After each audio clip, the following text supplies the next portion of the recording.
La verdad sobre el caso del señor Valdemar,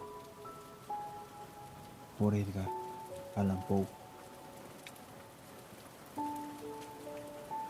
No pretenderé, naturalmente, opinar que no exista motivo alguno para asombrarse del extraordinario y extraño caso del señor Valdemar. Ha promovido una discusión. De hecho, sería un milagro que no hubiese sido así, especialmente en tales circunstancias. El deseo de todas las partes interesadas en mantener el asunto oculto, al menos hasta el presente, o hasta que haya alguna oportunidad de otra investigación. Y nuestros esfuerzos a este efecto han dado lugar a un relato mutilado o exagerado que se ha abierto camino entre la gente. Y ha llegado a ser origen de muchas falsedades desagradables. Y, como es natural, de un gran descrédito. Se ha hecho hoy necesario que exponga los hechos, al menos hasta donde yo mismo los puedo comprender. Helos aquí. Durante estos 3 últimos años, ha sido repentinamente atraída mi atención por el tema del mesmerismo o hipnotismo animal. Y hace aproximadamente 9 meses se me ocurrió de pronto que en la serie de experimentos efectuados hasta ahora existía una muy notable e inexplicable omisión. Nadie había sido aún mesmerizado in articulo mortis. Quedaba por ver, primero, si en semejante estado existía en el paciente alguna sensibilidad de influencia magnética. En segundo lugar, si en caso afirmativo estaba atenuada o aumentada por su estado. Y en tercero, cuál es la extensión o por qué periodo de tiempo puede ser detenida la muerte. Había otros puntos que determinar, pero estos eran los que más saltaban mi curiosidad. El último, en particular, dado al carácter enormemente importante de sus consecuencias.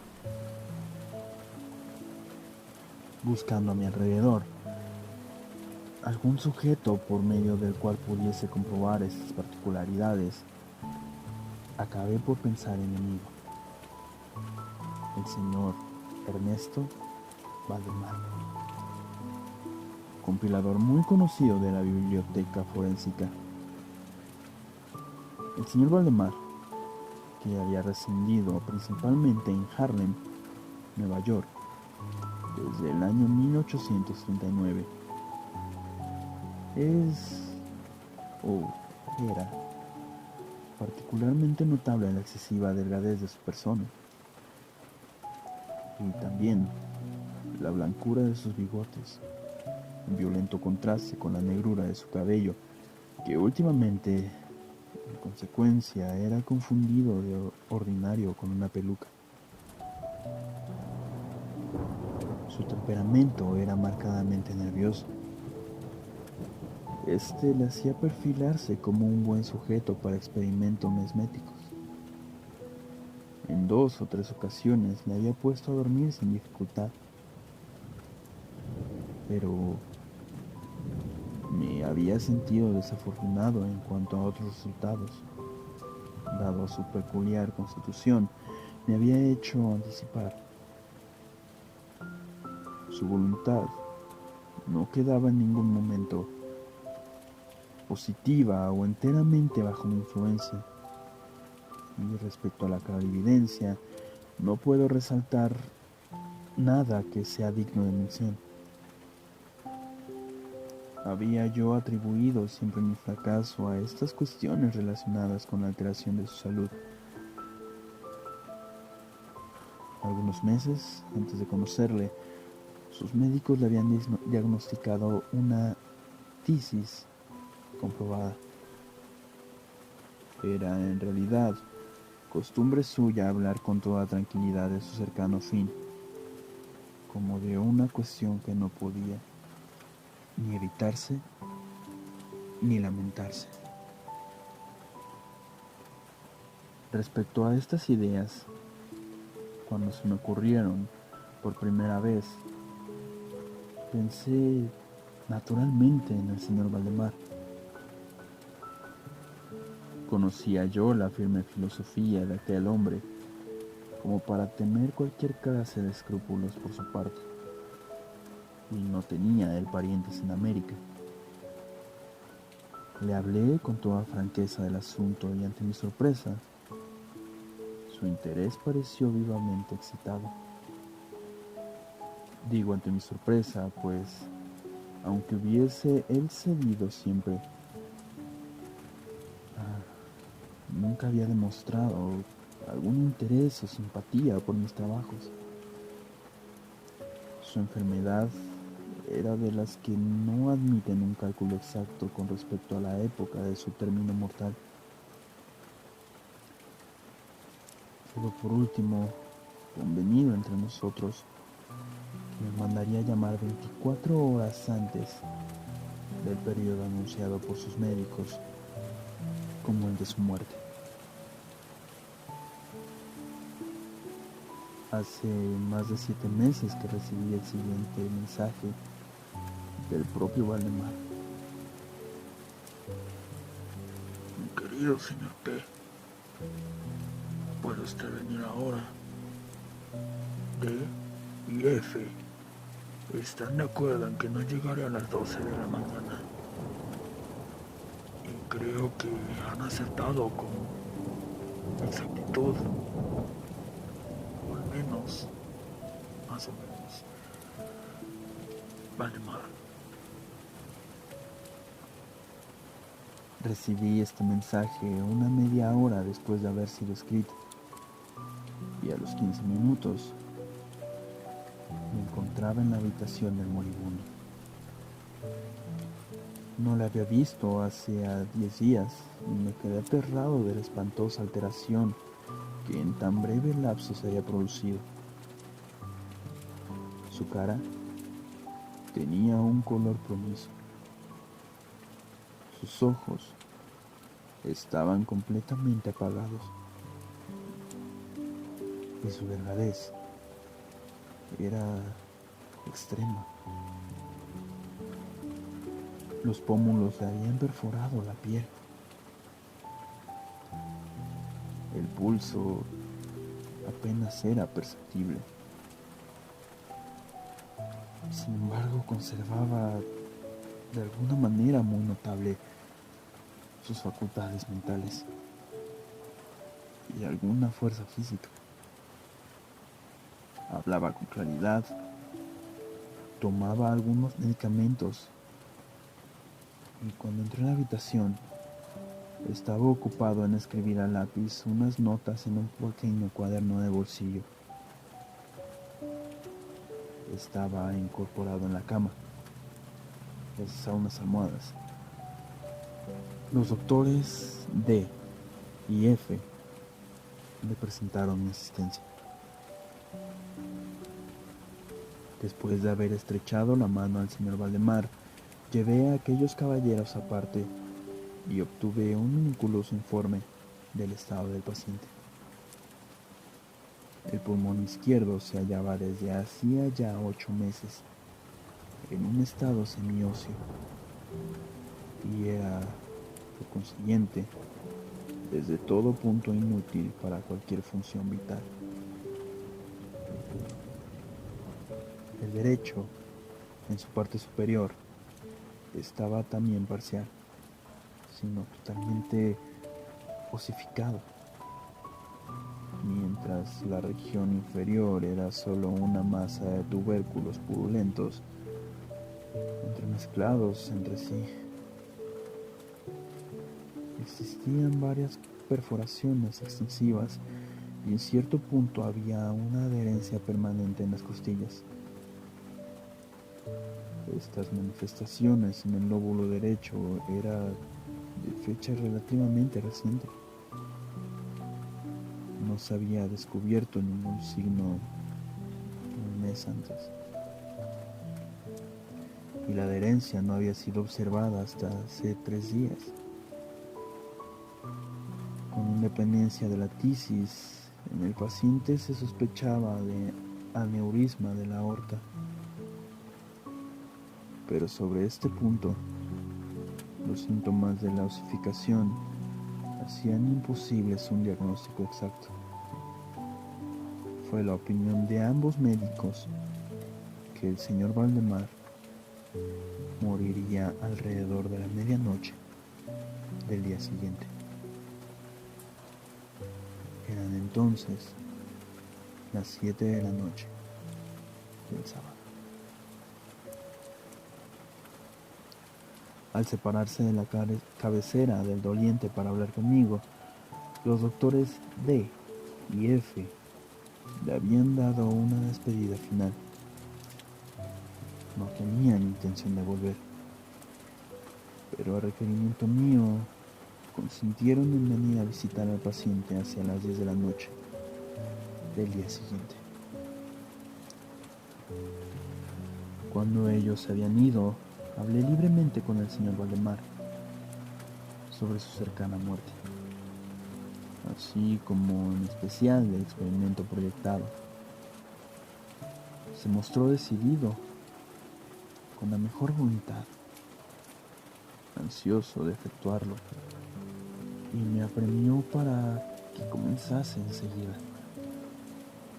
Estaba allí para asistirle como enfermeros, un criado y una sirvienta, pero no me sentí bastante autorizado para comprometerme en una tarea de aquel carácter, al menos sin otros testigos de mayor confianza. Iba a aplazar la operación hasta las 8 de la noche siguiente, cuando la llegada del estudiante de medicina con quien tenía yo cierta amistad, el señor Teodoro L., me sacó por completo de apuros. Mi primera intención fue esperar a los médicos, pero me indujeron a obrar enseguida. En primer lugar, los apremiantes ruegos del señor Valdemar. Y en segundo lugar, mi propia convicción, pues aquel hombre se hundía con rapidez. El señor L. fue tan amable que accedió a mi deseo de tomar notas de cuanto ocurriese, y gracias a su memorándum puedo ahora relatar la mayor parte. Faltarían unos 5 minutos para las 8, cuando, tomando la mano del paciente, le rogué que manifestase al señor L. lo que claramente me permitiría su estado, y que el señor Valdemar estaba completamente deseoso de que yo realizara el experimento mesmerizándolo en aquel estado. Replicó él, débilmente, pero en modo muy audible.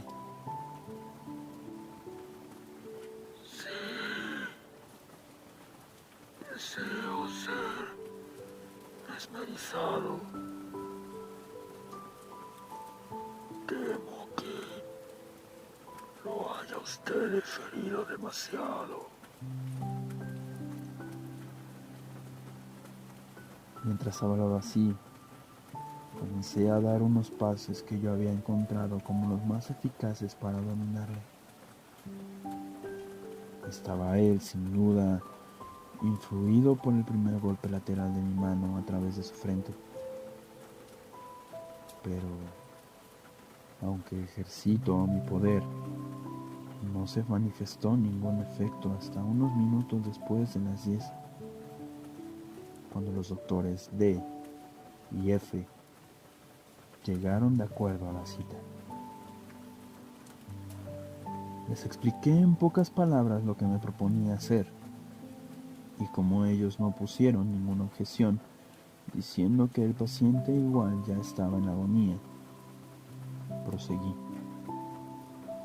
cambiando no obstante los pases laterales por otros hacia abajo, dirigiendo exclusivamente mi mirada a los ojos del paciente.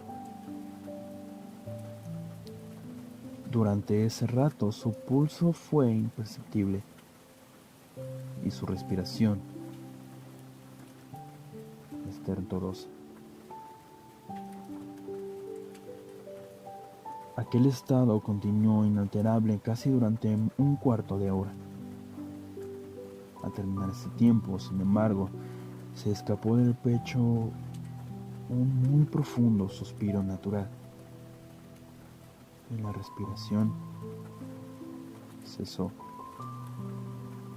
Es decir, no fue ella sensible a aquel esternón. No disminuía en intervalos. Las extremidades del paciente estaban frías como el hielo. 5 minutos antes de la medianoche, percibí signos inequívocos de la influencia mesmérica. El movimiento giratorio de los ojos vidriosos se convirtió en esa expresión de desasosegado examen, que no se ve excepto en casos de sonambulismo y que no se pueden confundir. Con unos pocos pasos laterales hice estremecerse los párpados, como en un sueño incipiente, y con otros 4 más se los hice cerrar. No estaba yo satisfecho con esto, a pesar de todo, por lo que proseguí con mis manipulaciones de manera energética y con el más pleno esfuerzo de voluntad, hasta que hube dejado bien rígidos los miembros del durmiente. Después de colocarlos en una postura aparentemente cómoda, las piernas estaban estiradas por completo, los brazos de igual manera, descansando sobre el pecho a una moldeada distancia de los riñones, la cabeza ligeramente levantada. Cuando hube realizado esto, era exactamente la medianoche. Le rogué a los caballeros ahí presentes que examinasen el estado del señor Valdemar. Después de varias pruebas, reconocieron que se hallaba en un inusitado y perfecto estado de trance mesmérico. La curiosidad de ambos médicos estaba muy excitada. El doctor D decidió enseguida permanecer con el paciente toda la noche, mientras el doctor F se despidió, prometiendo volver al día siguiente. El señor L y los criados se quedaron ahí. Dejamos al señor Valdemar completamente tranquilo hasta cerca de las 3 de la madrugada. Entonces me acerqué a él y le encontré en el mismo estado en el que lo dejó el doctor F. Es decir, tendido en la misma posición. Su pulso era imperceptible, la respiración suave. Los ojos estaban cerrados con naturalidad y los miembros tan rígidos y fríos como el mármol. A pesar de todo, el aspecto general no era en de la muerte. Al acercarme al señor Valdemar hice una especie de semi-esfuerzo para que su brazo derecho siguiese al mío. En experimentos semejantes con este paciente no había tenido nunca éxito absoluto, y de seguro no pensaba tenerlo ahora. Pero para sorpresa mía, su brazo siguió con la mayor facilidad, aunque débilmente, todas las direcciones que le indicaba. Decidí arriesgar unas cuantas palabras de conversación. Señor Valdemar, ¿duerme usted? No respondió, pero percibí un ligero temblor en sus labios, y eso me indujo a repetir la pregunta una y otra vez. A la tercera, todo su ser se agitó con un ligero estremecimiento. Los párpados se levantaron por sí mismos. Los labios se movieron perezosamente. Por ellos, en un murmullo apenas audible, salieron estas palabras.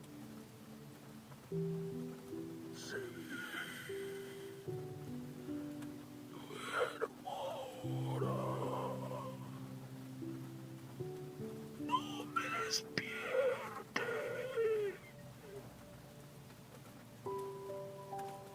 Déjeme morir así.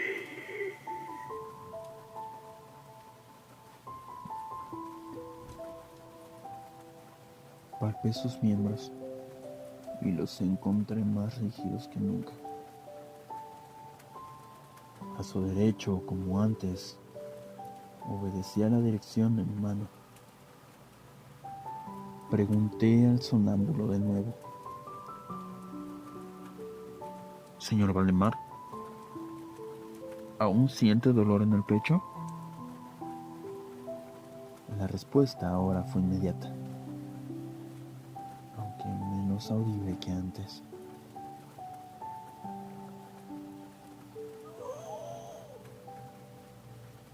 Siento dolor. Estoy muriendo.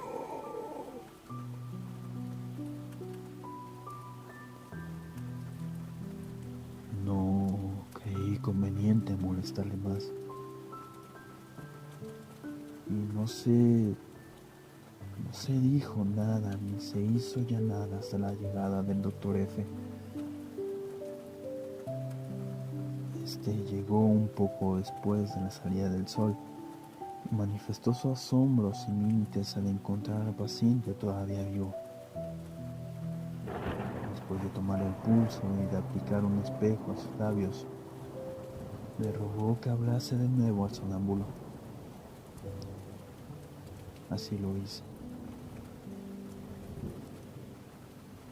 Señor Valdemar, ¿sigue usted durmiendo? Como antes, pasaron algunos minutos antes de que la respuesta fuese hecha. Y durante este intervalo, el moribundo pareció resurgir sus energías para hablar. Al repetirle por cuarta vez la pregunta, dijo él muy débilmente, de un modo casi inaudible: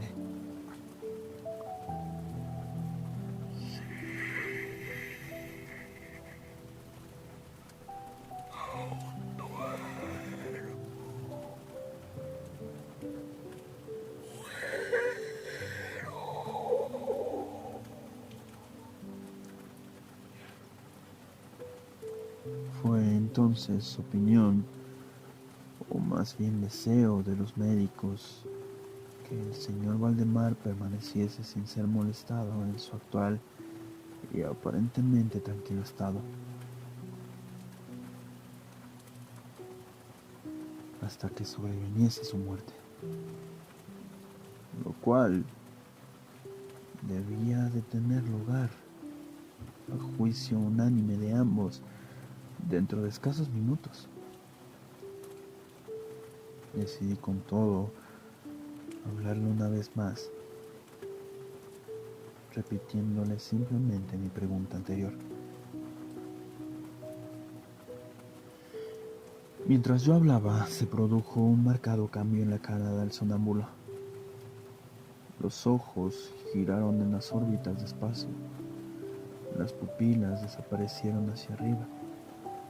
La piel tomó un tinte general cadavérico, parecido no tanto a un pergamino como un papel blanco, y las frenéticas manchas circulares que antes estaban muy marcadas al centro de cada mejilla se disiparon.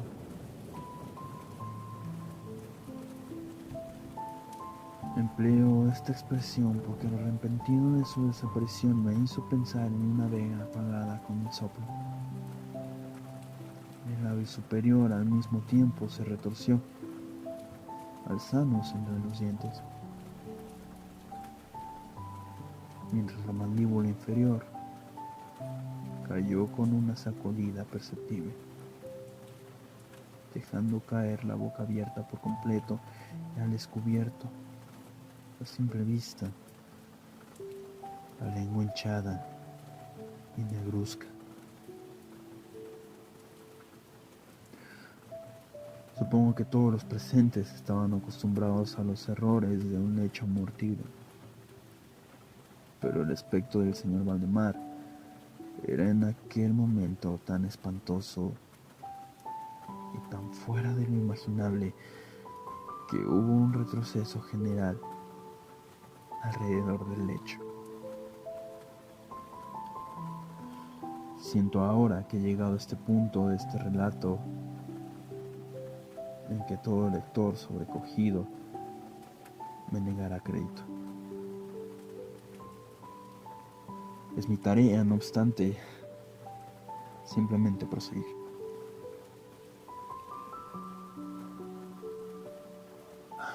No había ya en el señor Valdemar el menor signo de vitalidad.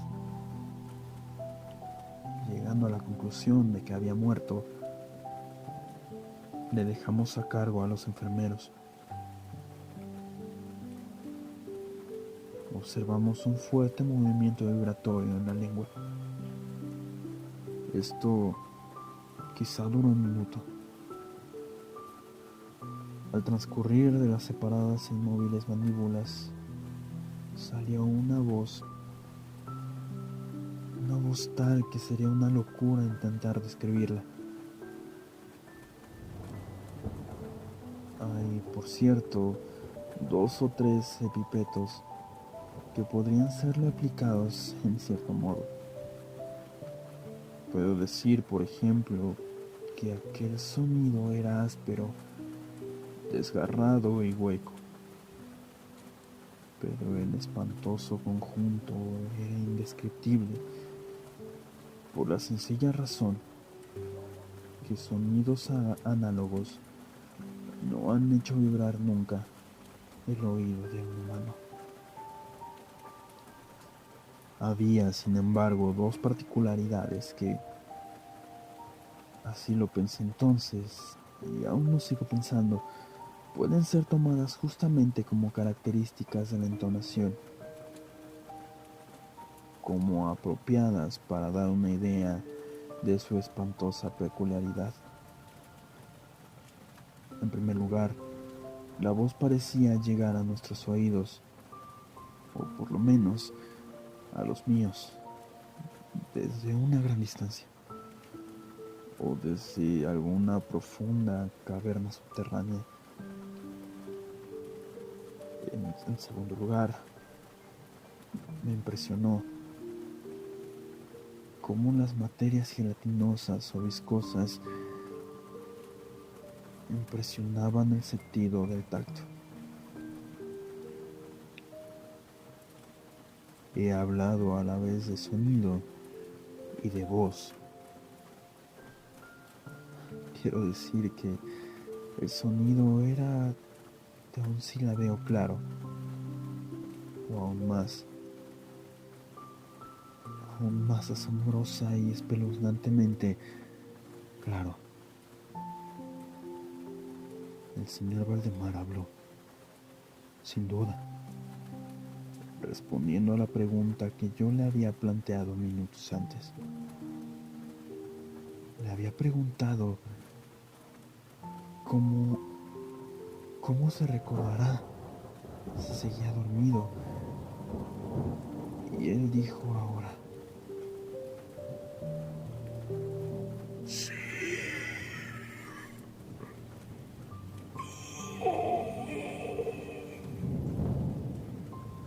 Estuve durmiendo.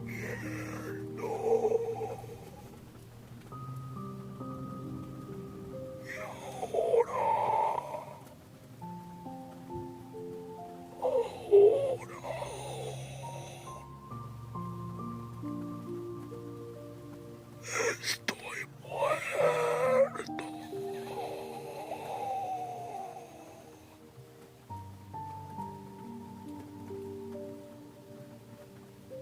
ninguno de los presentes fingió nunca negar o intentó reprimir el indescriptible y estremecido horror que esas pocas palabras, así proferidas, tan bien calculadas, le produjeron. El señor L. se desmayó. Los criados huyeron inmediatamente de la habitación.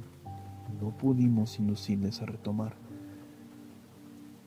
No pretendo hacer inteligibles para el lector mis propias impresiones, pero durante casi una hora nos ocupamos nosotros mismos, en silencio, en los esfuerzos para hacer revivir al señor L. Cuando volvió en sí, proseguimos juntos de nuevo al examen del estado del señor Valdemar.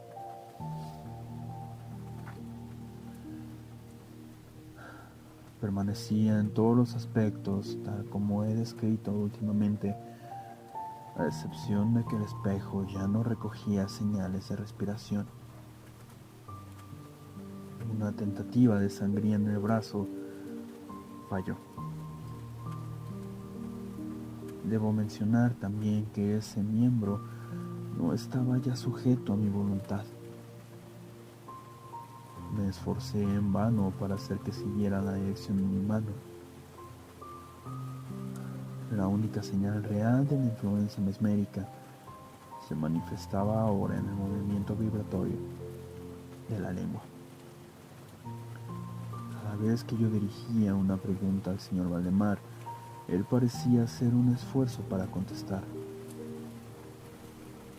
Pero ya no tenía voluntad suficiente. A las preguntas efectuadas por cualquier otra persona que no fuese yo, parecía absolutamente insensible.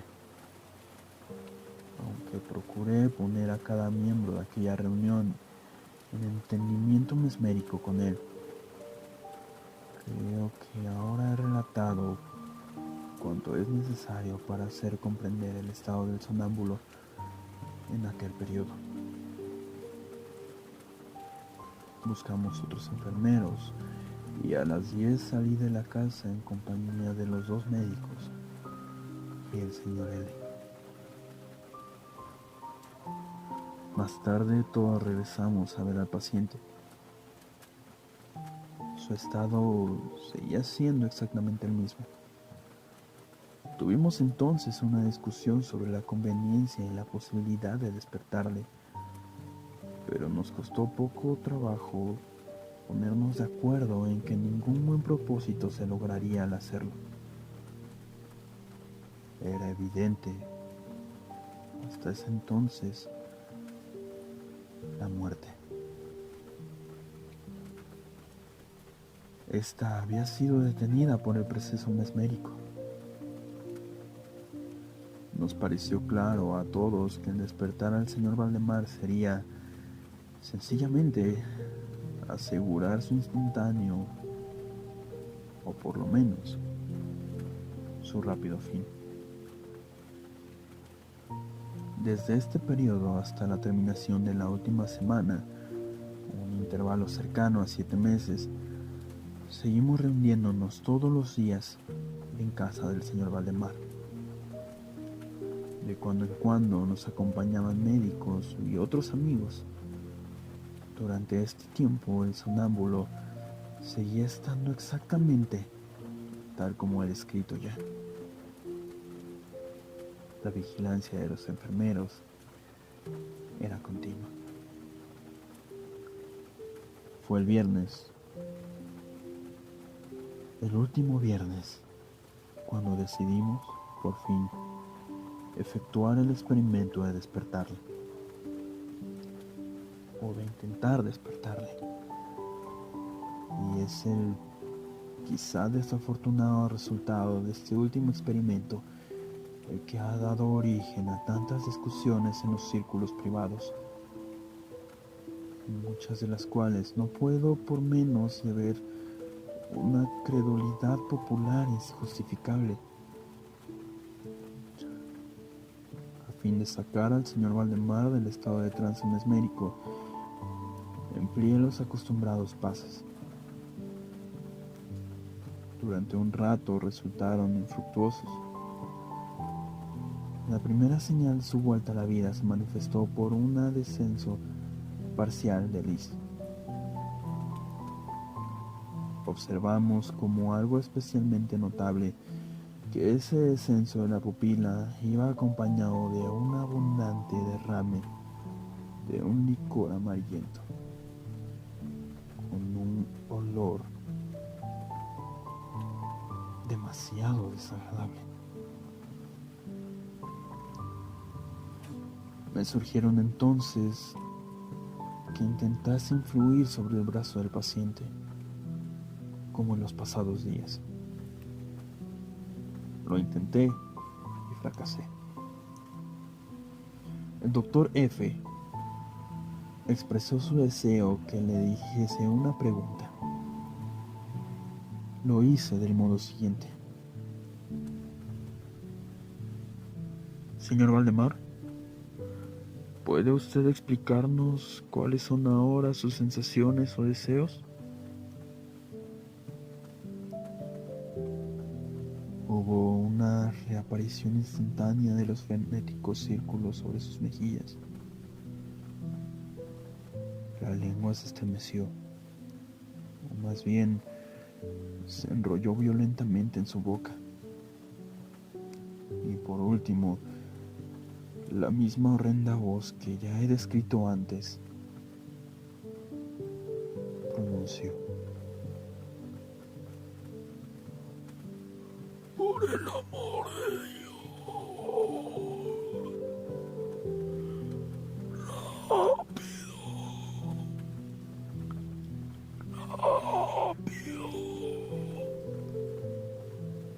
Pónganme a dormir.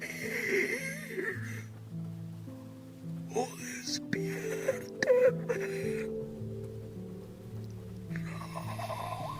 Rápido.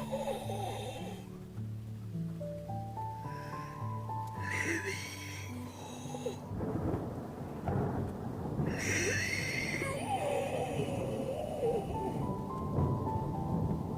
Que estoy muerto.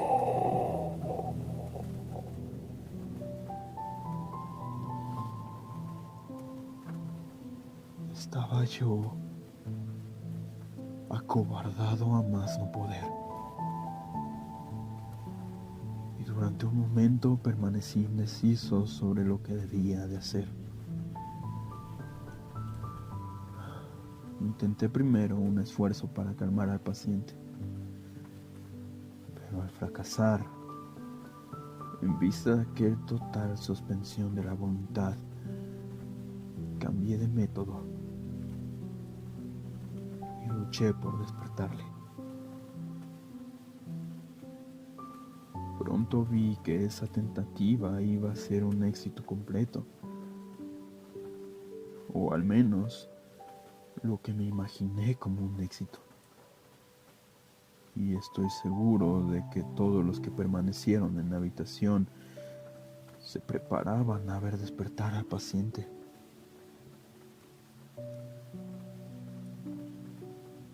Pero lo que ocurrió realmente, sin embargo, es desde todo punto imposible. Es imposible que ningún ser humano estuviese preparado. Cuando efectuaba yo los pases mesméricos, entre gritos de muerto, muerto, que hacía por completo explosiones de la lengua y no sobre los labios del paciente, su cuerpo entero de pronto, en el espacio de un solo minuto, o incluso en menos tiempo, se contrajo, absolutamente descompuesto bajo mis manos, sobre el lecho. Ante todos los presentes yacía una masa casi líquida, repugnante, de aborrecible putrefacción. El cuerpo, el cuerpo del señor Valdemar estaba podrido en su cama, en mis brazos.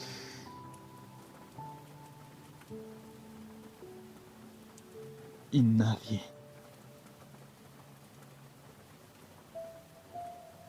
estaba preparado para ese final.